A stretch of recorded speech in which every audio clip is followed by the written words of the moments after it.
আমাদের বহু পরিচিত গরিবের বড়লোকি রেসিপি খ্যাত তেলাপিয়া মাছের বারবিকিউ করলাম আজকে।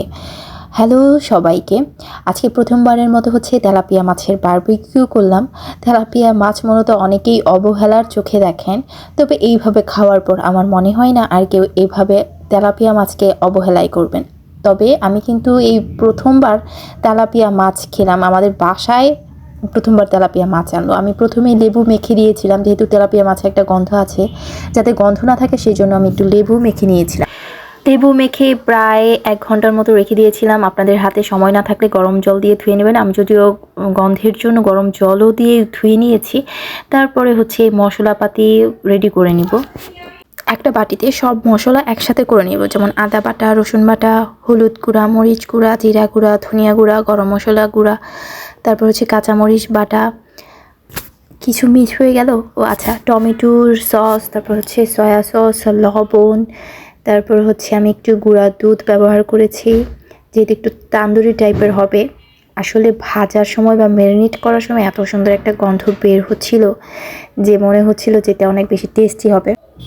তারপর একটু ভাজার তেল দিয়ে নিলাম, ভাজার তেল দিয়ে সুন্দর করে মাখিয়ে নিব এটা মশলাটা।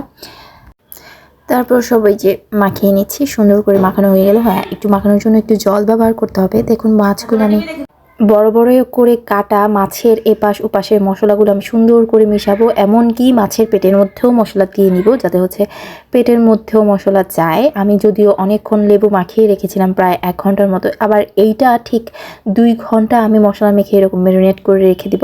তারপরে চলে যাব চুলায়। আমি এটাকে একদমই মৃদু আছে একটু বেশি তেল দিয়ে ভাজতেছি, কারণ গিয়ে খুব বেশি উল্টানো পাল্টানো করতে গেলে দেখা যাবে যে মাছ ভেঙে যাবে। খুবই আলতোভাবে এটা পাল্টাতে হবে। তারপরে দেখলাম যে না, প্রথমবার গিয়ে ঠিক হয়ে গিয়েছে। আসলে বারবিকিউ এরকমই হবে, পুরা। যাই হোক, খেতে তো অসম্ভব ভালো লেগেছিল। তার থেকে বড় কথা এত সুন্দর গন্ধ বের হচ্ছিল, মনে হচ্ছিল তখনই খেয়ে ফেলি। এখন যখন ভিডিও এডিটিং করছি তখন আবার মন হচ্ছে যে আমি খেয়ে ফেলি, এত পরিমাণ টেস্ট হয়েছিল খেতে।